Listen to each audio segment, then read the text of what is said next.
Présidentielle 2020, les états-majors des partis politiques affûtent leurs armes. Le FPI désigne Afin Guessan comme son candidat. À l'UDPCI, Mabry Touakeus défendra les couleurs du parti Arc-en-Ciel. Après 5 mois d'arrêt, les bars et boîtes de nuit ont repris du service. Mais attention, il ne faut pas relâcher les mesures barrières. Le ministre du Tourisme et le préfet d'Abidjan étaient sur le terrain ce week-end. Le Niger célèbre aujourd'hui ses 60 ans d'indépendance, une liberté arrachée de haute lutte. Mais la jeunesse nigérienne ignore ce pan de l'histoire du pays. Voilà pour le menu. Bonjour à tous, bienvenue. Merci de choisir Radio Côte d'Ivoire pour vous informer. Présidentielle 2020, les partis politiques affûtent leurs armes. Oui, commençons d'abord par l'UDPCI, l'Union pour la démocratie et la paix en Côte d'Ivoire. Albert Touakeus Mabry, président de ce parti, annonce sa candidature à l'élection présidentielle d'octobre prochain. Son parti annonce aussi son retrait du groupement politique RHDP. Ces informations ont été livrées hier dimanche lors de la réunion extraordinaire du bureau politique de l'UDPCI. Le parti Arc-en-Ciel clarifie ainsi sa position avant l'échéance d'octobre prochain. Écoutons Mabry Touakeus qui explique ici les raisons de sa candidature.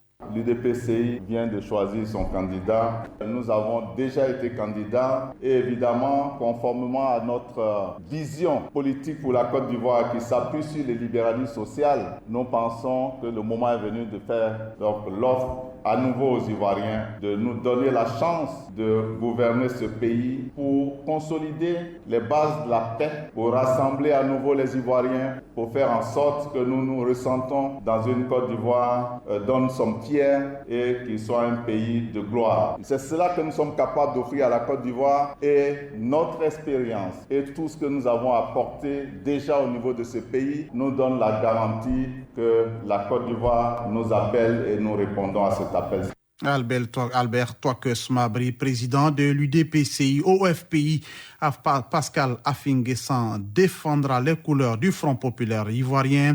Il a été désigné samedi par les militants à l'issue du 5e congrès éclaté du FPI. Séance tenante, les militants ont payé la caution de 50 millions de francs CFA pour leur candidat. Le président du FPI propose une nouvelle alliance aux Ivoiriens. Écoutons Pascal Afin Guessan. Je suis candidat pour gagner et nous allons gagner. Les Ivoiriens nous attendent pour la restauration politique, économique et sociale de la Côte d'Ivoire. Préparons-nous donc à aller aux élections sans préjugés ni angoisse. Mon ambition est de fermer la sanglante et douloureuse parenthèse des crises post-électorales. Ma victoire sera la victoire de la paix, des libertés et de la démocratie. Avec moi, président de la République de Côte d'Ivoire, il n'y aura ni mort, ni prisonnier politique, ni exilé politique. Cette œuvre de renaissance exige une alliance nationale nouvelle.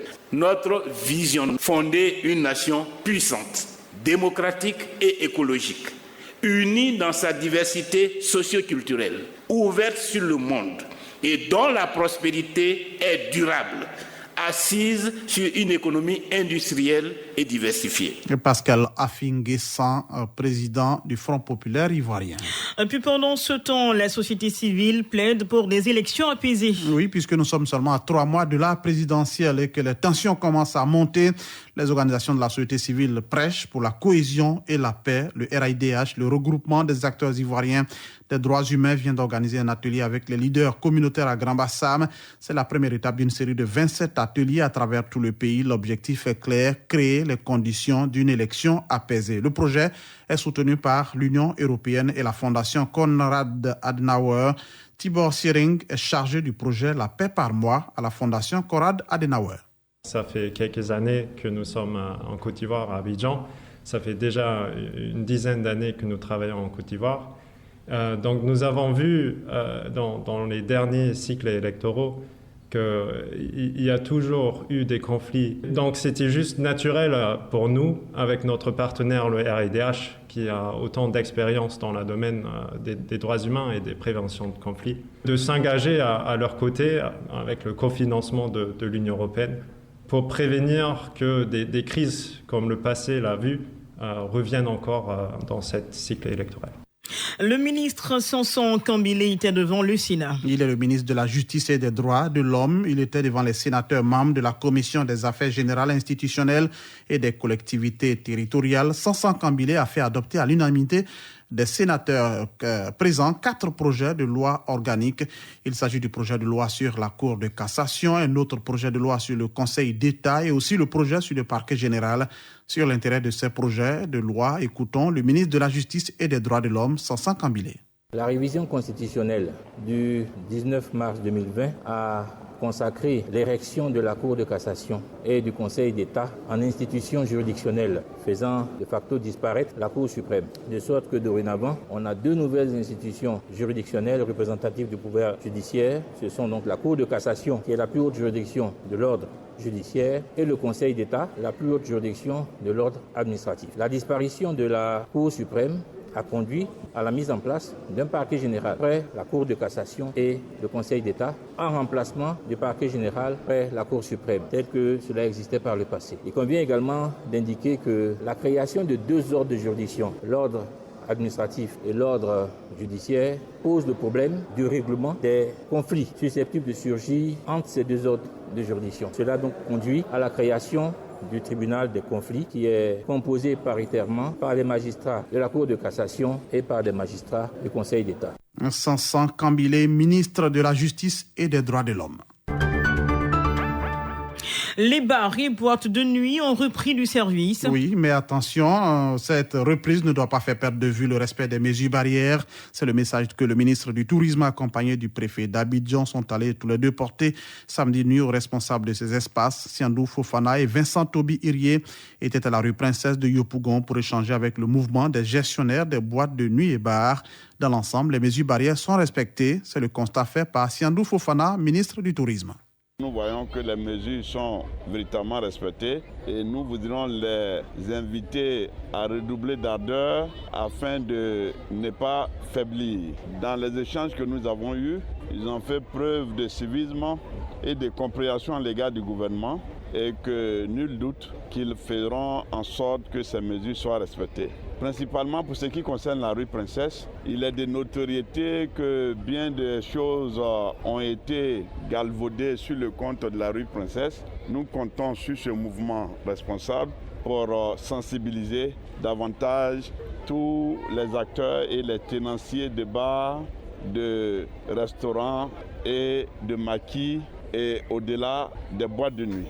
Siandou Fofana, ministre du Tourisme. À Mans, les étudiants de l'Université Polytechnique viennent de bénéficier d'un appui du Centre régional des œuvres universitaires, le CROU. Ce sont plusieurs tonnes de vivres et non-vivres contre le coronavirus qui ont été reçus par les étudiants. Les étudiants n'ont pas manqué de traduire leur joie et leur reconnaissance à l'endroit de la structure donatrice. Écoutons d'abord Bro Amouin Genima, étudiante en première année ingénierie à l'École des Mines.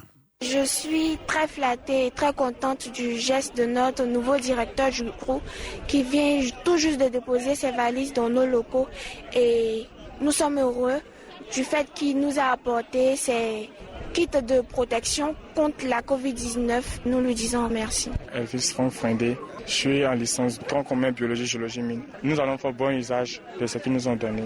Tous ces kits qu'ils nous ont donnés serviront à laver les mains et à nous protéger contre le virus en portant nos cache-nez.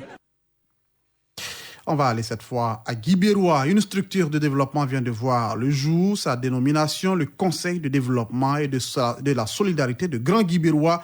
Cette organisation a été créée par les filles et fils des sous-préfectures de Guibérois, Galébré et Dignago en vue d'aider à réduire la pauvreté.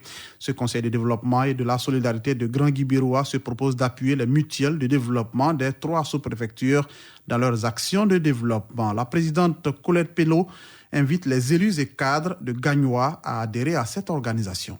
Le développement n'a pas de prix. Quand dans un village, vous mettez de l'eau, s'il y a de l'eau, le cadre qui n'est pas venu, il y a sa famille dedans, lui aussi il va en profiter. Donc moi je leur demande que l'union faisant la force de se mettre ensemble, même on n'apporte que ce qu'on a. Donc je demande à tous nos cadres, même ceux qui ne sont pas cadres, les jeunes, les femmes, ceux qui peuvent nous aider, qu'ils viennent s'ajouter à l'équipe qui est là. Vous suivez le journal de 7 heures sur Radio Côte d'Ivoire. À l'international, le Niger célèbre 60 ans d'indépendance aujourd'hui. Oui, c'est le Niger indépendant depuis le 3 août 1960. Cela fait exactement 60 ans que le pays est indépendant. Depuis, beaucoup d'eau a coulé sous le pont du fleuve Niger et beaucoup d'événements se sont produits avant et après cette indépendance. Une bonne partie des jeunes Nigériens ne maîtrisent pas bien, voire ignorent même totalement cette partie de leur histoire avec la France. On termine en Italie où le nouveau pont de Gênes sera inauguré ce 3 août. Aujourd'hui, donc 2 ans après l'écroulement de l'ancien qui avait fait 43 morts. Le 14 août 2018, souvenez-vous, 2 travées du viaduc se sont effondrées, emportant avec elles les véhicules qui l'empruntaient. Le bilan de la catastrophe fut de 43 morts et 16 blessés. Les cérémonies seront l'occasion de rendre hommage aux victimes. Point final de ce 7 heures. On vous rappelle l'essentiel. Présidentielle 2020, les états-majors des partis politiques affûtent leurs armes.